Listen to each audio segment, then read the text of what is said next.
अहाँ जाय छी अहाँ नीक नहीं कर रहल छी अहाँ जाय छी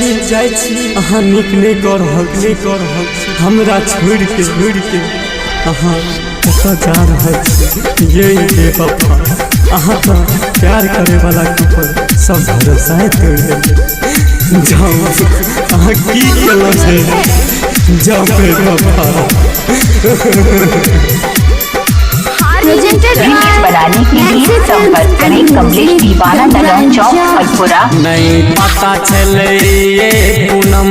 की एतेक बदल जेबे नहीं पता चले ये पूनम की एतेक बदल जेबे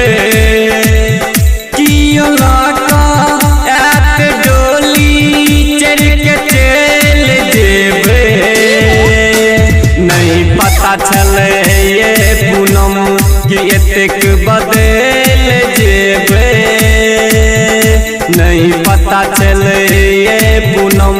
की एतेक बदल जेबे कियो लाका एत डोली चढ़ के चल जेबे नहीं पता चले ये रानी की एतेक बदल जेबे नहीं पता चल ये कविता कमलेश दीवाना अलपुरा ननौर चौक। कहाँ घर है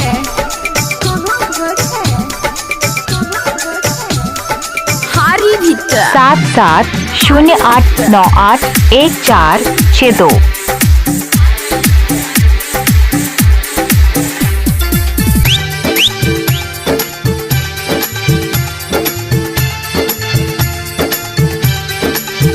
साथे रहलौ ये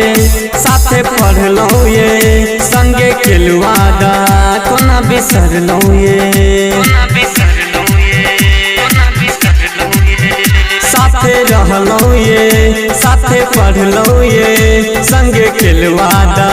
कोना बिसरलौ ये अही चक्कर में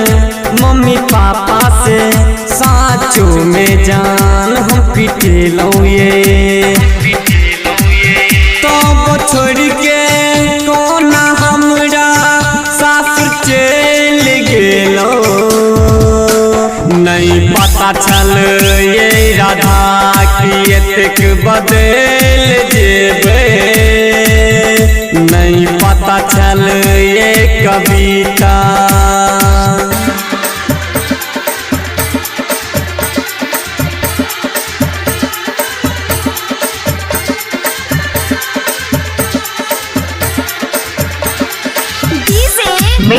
कमलेश दीवाना ननौर चौक फलपुरा।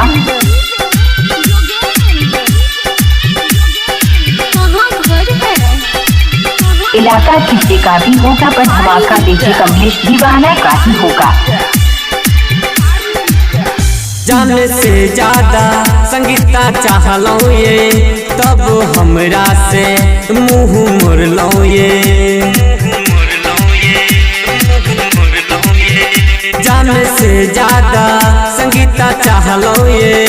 तब हमरा से पिया मुँह मोड़लौ ये अहाँ के प्यार में पागल बन जेबै ये सच में हम जहर पी लेबै ये जहाँ से ससुरा छोड़ के गेलौ कनियो याद न केलौ नहीं पता चल ये लक्ष्मी की एतेक बदल जेबे नहीं पता चल ये कविता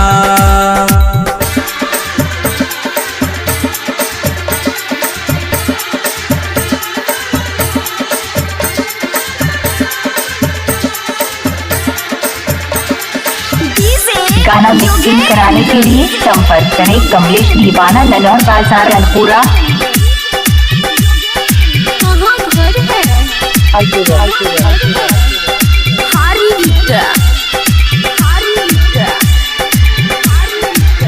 दुलार पर समिया के दिल तोड़ लहू ये राइटर ना जाम के साथ छोड़ लहू ये दुलार पर समिया के दिल तोड़ लहू ये राइटर ना जाम के साथ छोड़ लहू ये राजा अफरोज से शादी के लहू ये डीजे सम्मी से नाता तोड़ लहू ये राधे मोहन और भोगिंदर अहाँ के बहुत समझेलक नहीं पता छल